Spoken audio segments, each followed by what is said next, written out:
Welcome to my YouTube automotive channel. In today's video I have a 2014 Jeep Patriot and I will show you which fuses to check in case your Jeep is equipped with a power sunroof and the sunroof is not working. This video will apply to Jeep Patriots made from 2007 all the way up to 2017.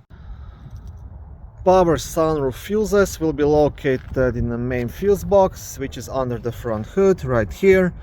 Now, to lift the cover, you have two black tabs. You want to press them at the same time and lift up. On the back side of the cover, you also have a small fuse diagram.